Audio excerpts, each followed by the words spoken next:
Today is all about that relatable D&D moment when you get followed home and sent videos of yourself in real life. Any D&D player remembers the thrill and wonder of seeing their first stalker go from predator to shit-fitting man-baby being loaded into the back of a police car. But first, sponsor time. You probably think that you're looking at a video game. Wrong.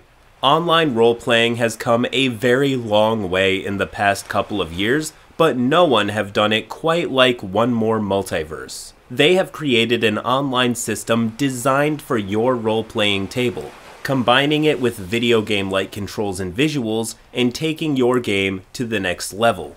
The best part? It comes with its own game. You play a scoundrel pursued by gangs and ghosts alike, fighting your way to the top.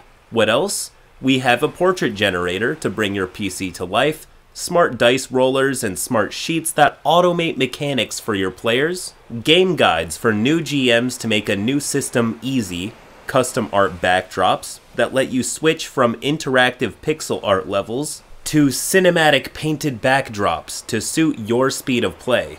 You can pre-order it right now at multiverse.com/crabbyblades. Link below, see you there. That said, roll post. I'm very new to D&D, and I started watching streams of sessions a year ago. And I always dreamed of participating in a game for quite some time, but I was always way too scared to start looking for a group to join. Also, being I had no idea where to even start. I'm German and love English very much, but every once in a while I struggle with speaking and understanding English words. I decided to search online for a group that could meet up in real life near my area and wouldn't mind my constant questioning. Since I've had enough with just staying at home all of the time, I thought it would be a nice change of pace. I eventually found a group of 7 people who were willing to let me in and teach me how to play. Fairly enough, I was quite excited. I ended up picking a human warrior guy who could get along with anyone, having a bright personality and a very positive way of going about things. First session in, and I felt absolutely nervous and was very confused. Pretty much still am, but I'll get it eventually. It's been a long time since I've interacted with people in real life, as I locked myself up in my room for a year and a half, and I could hardly speak up for myself. I got very strange energy from the DM as soon as I met him, but I brushed it off as just having anxiety.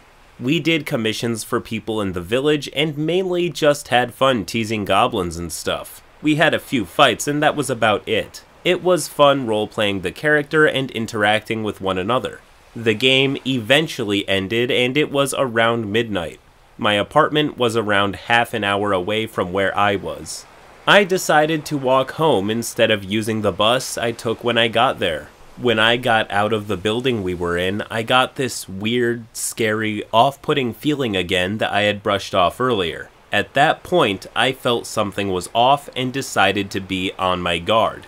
Halfway through walking home, I realized that I had a second pair of footsteps behind me, which followed me around every corner I took. It got to the point where I eventually turned around to look at what was behind me and was surprised that it was the dungeon master. "Where are you going?" I asked him in a very concerned and suspicious voice, and he only said, I just happened to be walking in the same direction is all," before heading into a random building. But how did you know that it was a random building, you may ask? Well, he looked around to pick out which building to go into, and it genuinely looked very suspicious. Eventually, I got home safe and sound and was very damn exhausted. I went to bed as soon as I got home just to wake up at around 1 in the morning from Discord texts. It was the DM who took a video of me walking home from behind me, saying stuff like, "I think you look rather pretty from behind." It made me very uncomfortable, that's for sure. It eventually got so far as to him saying, "I love a good woman's ass," which I just replied to with, "I'm not a damn girl," and I left it at that. I got on with my day, and eventually I checked my Discord once more, to see that I am flooded with texts from the DM, from homophobic comments to racism and so on. He crossed the line when he started to call me a Nazi and proceeded to send me very German war flag symbol that I won't name, but you know the one. Pictures saying stuff like, "This you?" Fast forward, I did not text back and was quite in shock, and I felt scared as hell. I got a text not too long ago saying, "I know where you live. I'll make sure to visit you."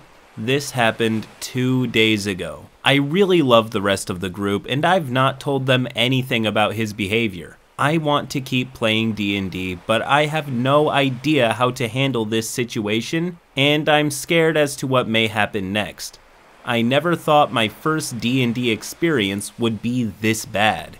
I don't know what to do. Should I tell the rest of the group? Do I just leave entirely? Please help. I will do an update on the situation once I take the decision as to what to do next. And update part 2 right now. I gathered up a bunch of screenshots and a list of things he did, and I texted it to the rest of the group. Eventually, people came forth with their experiences with our DM, like cyberstalking and threatening to straight up just bully his group. We all decided to stick together and do something about it before it seriously got out of hand, so we went to the police. What we found actually didn't shock us at all. Let me tell you, this DM had a warrant out for his arrest. That's right, we told them where he was and what he did to us, and they took him away all right. It felt quite nice seeing that guy in a cop car, I'm not gonna lie to you. As for the group, we decided to cut ties and all find new groups to join. From what I heard, the DM restricted people from picking certain classes and made playing with him hell. Absolutely terrifying, the DM created such an immersive experience that he himself became an actual villain. He committed to the bit so hard that he left his player with an actual tragic backstory. Guy was a big L and the biggest bully of a grown crybaby I've ever seen. Agreed. Next story. It isn't a horror story, but it's probably the greatest moment of our group's ongoing campaign. Let's set the scene. The campaign, modified version of Storm King's Thunder. The characters? Athronus, the elf wizard and accomplished historian, played by myself. Angelo, half Eladrin Way of the Drunken Master Monk. Noctis, a Tabaxi Eldritch Knight Fighter, son of a wealthy Waterdavian noble, and who we are the +1s for the ball. 2 other characters whose players were not present due to IRL conflicts, and then lastly, the ball, the Midsummer Festival Masquerade, one of the most important gatherings of Waterdeep's wealthiest and most powerful individuals, including the Open Lord of Waterdeep. And now, the incident. The party turns up in costume and disguised for the ball. Athronus is cosplaying as Dritz Do Erden. Angelo is in a tuxedo with the bunny ears and a tail, cosplaying as Almirage. Noctis is dressed in a robe with stars and a matching mask. If I mispronounce their names, pretend I didn't. I tried Googling this, but everyone is fighting over this. I am doing my best. His full name is Noctis Altair, which is coincidentally star-themed. At the door, Athronus finds that a horde of Dritz fans have turned up and are brooding off in the corner. He studiously avoids them. He also encounters a hugely obese Dritz fan who turns up with a live panther, and goes off to flirt with some of the partygoers, of course. Athronus decides to stay on the fringes of the party, away from the brooding edgelords. Noctis also wanders off, but he decides to look for his father, who is also at the ball. Oh, this is amazing. The in-game fantasy equivalent of a legion of anime edgelords competitively cramming themselves into the few good brooding grounds, leaving the remaining loners to do uncool loser activities, like socialize and apply deodorant. Angelo goes looking for other Eladrin and finds the culprits of our story, a group of uninvited Eladrin and some satyrs, who are using illusion magic to blend in. This is where things begin to descend into glorious madness. The Eladrin, as it turns out, has spiked the cottage-sized punch bowl with a magical drug that causes people to become so confident they think they are invincible. Angelo is also spiked with the drug, but passes the wisdom check to keep his faculties mostly intact.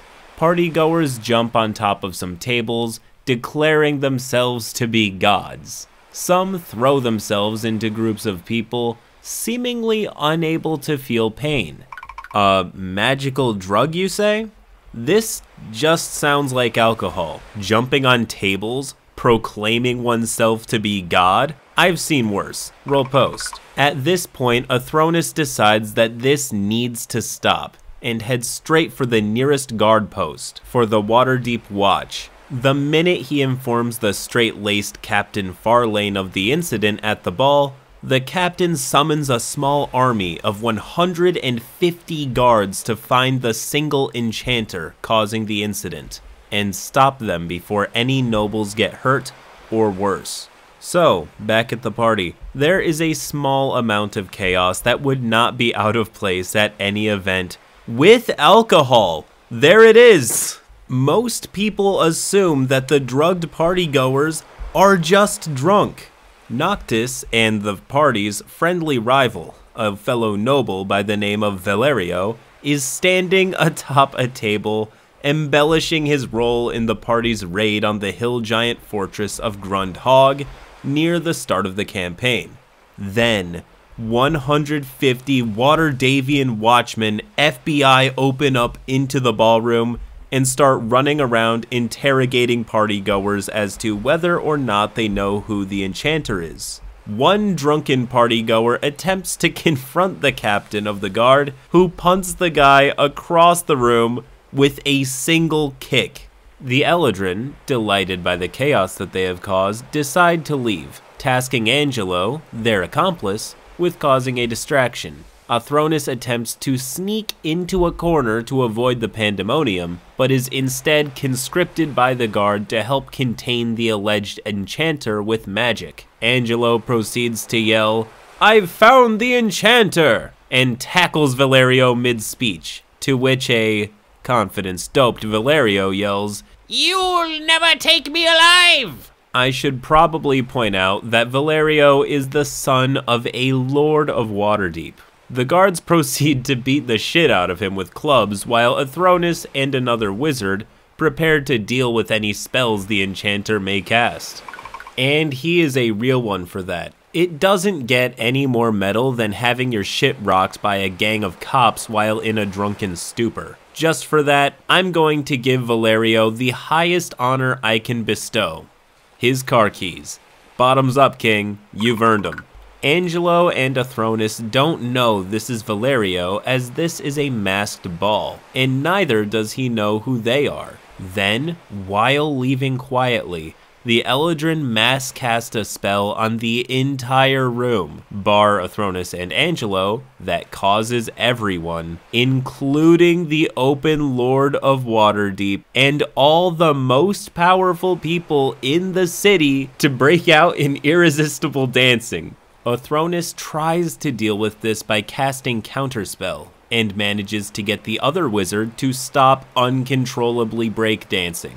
The open Lord of Waterdeep is up on a table snake dancing, while Noctis and dozens of other partygoers surround her, doing a synchronized can-can. Angelo attempts to fake being affected by the spell, but is found out by Athronus. The only other people unaffected are the orchestra, who have kept playing through all the chaos, and the Drizzt cosplayers. Athronus sees no other option. He goes over to the brooding, edgy Drizzt cosplayers and convinces them that they are the only ones who can save the city, and that they should go fetch more guards. The out-of-shape cosplayers run off gleefully to achieve this task, some of them Naruto running. More than anything else, it's the choice of spell that makes this the best. You're trying to escape. There's so many actions, spells that you can do or cast. Darkness, invisibility, maybe some sort of illusion? No. Eladrin needed to boogie bomb the entire room Fortnite style before leaving and having all of the edgy cosplayers being mobilized against him. After about a minute, more guards turn up and cause even more panic. 2 more minutes pass and people stop dancing. Noctis goes to get a drink and is spiked with a drug that makes everything funny to him by an Eladrin disguised as a waiter. He begins laughing at the dairy selection.